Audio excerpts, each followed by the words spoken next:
11 каналында эми редактордук сереп Түркияда өткөн аптада ишке ашпай калган төңкөрүш аракети Кыргызстанда да кызуу талкууга алынды. Социалдык желиде талкуулардан улам өлкө бозгундагы түрк ишмери Гүлендин талапкерлери көп экенин көрсөттү. Кыргызстанда Гүленге тийиштүү делген оңдоп саналган билим берүү жайлары, коомдук фонду бар экени анык. Өз өлкөсү Түркияда куугунтукка кабылып жаткан Гүлендин талапкерлери Кыргызстан негизинен эмне иш алып барат? Талапкерлери канчага жетет? Бул суроолорго азыр биз менен байланышта 11 каналынын баяндамачысы Элеонора Сагындык кызы.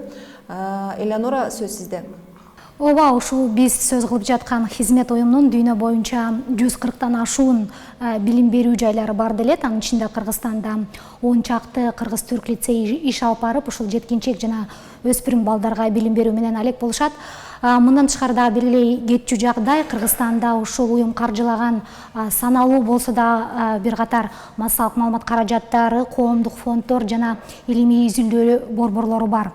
Дагы бир айта кетүүчү нерсе, ушул система, хизмет уюму балдарды окутуу менен гана чектелбейт. Мындан тышкары уюм ошол тарбиялануучулар үчүн Кыргызстанда жашоочу жатаканаларды, социалдык объектилерди да куруу менен алек.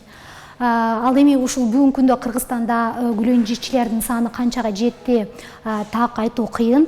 Бирок ошентсе дагы соңку 20 жылдагы ушул түрк лицейлердин бүтүрүүчүлөрүнүн санын эске алганда бүгүнкү күнү бир барандуу эле чекке жетти деп айтууга болот. Кыргызстанда түрк лицейлеринин окуучулары мектептер арасында олимпиадаларда алдыңкы орундарды алып жүрүшөт. Бирок эгер лицейлердин негиздөөчүлөрүнүн диний багыты бар болсо, Кыргызстанда ал мектептерге балдарды окутуу кандай жүрөт болду экен?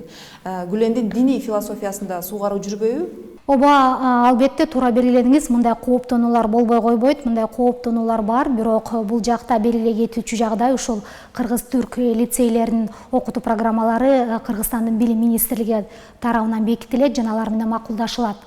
Бүгүнкү күнгө ушул Кыргызстандагы иш алып барган окуу жайлардын саны боюнча айта кете турган болсок, ушу сибатка байланыштуу, сибатка карата 15 лицей жана 1 университет иштейт.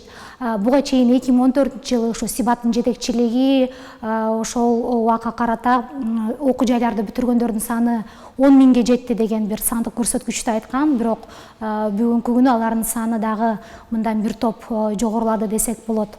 Мындан тышкары дагы белгилей кетүүчү жагдай, ушул бүгүнгүгө чейин сибаттын жетекчилиги алардын окутуу программасында эч кандай бир диний элементтер же болбосо диний үгүттөр болбогонун айтып келет. Бул хизмет кыймылынын өкүлдөрү Түркияда саясатка аралашуу амбициялары бардай. Ал эми Кыргызстандагы Гүлен тарапкерлери кайсы бир мезгилде саясатка аралашуу ниетин билдирип чыгышы мүмкүнбү? Ооба, ушул Кыргызстандагы айрым эксперттер буга чейин эле ушундай кооптонуу коңгуроолорун кагып келишкен болчу.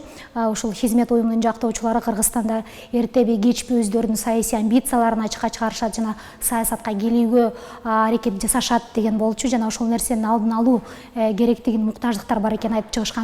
Бирок ошол эле убакта айрым эксперттер эгер ушул системаны бүткөн, ушул системанын тарбиялануучулары саясатка келсе, анда көп жоготуу болбойт деген дагы ойлор менен бөлүшкөн. Мисалы үчүн саясат талдоочу Эмилбек Жураев буга чейин ушул хизмет уюмунун өкүлдөрү дейликпи, билимдүү десе билимдүү жана жаңы элита болууга чамасы, чарк чамасы жете турган адамдар деген оюн айткан болчу. Андан тышкары ошол бул уюмдун сөзсүз түрдө саясий кандайдыр бир ойлору, максаттары болушу мүмкүн.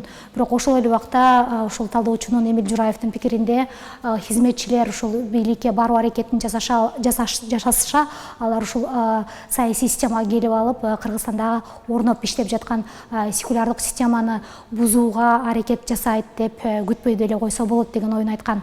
Бирок ошентсе дагы ушул хизметчилерге каршы турган эксперттер бүгүнкү күнү басымдуулук кылат. Алардын айтымында, эгерде бул уюмда диний негиздеги кайсы бир элементтер, үгүттөлөр болсо, анда алардын Кыргызстандагы саясатка аралашууга эч мүмкүнчүлүк бербеш керек.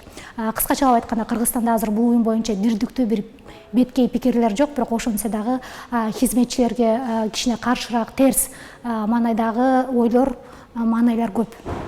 Рахмат. Түркияда өткөн аптада ишке ашпай калган төңкөрүш аракеттери туурасында болду.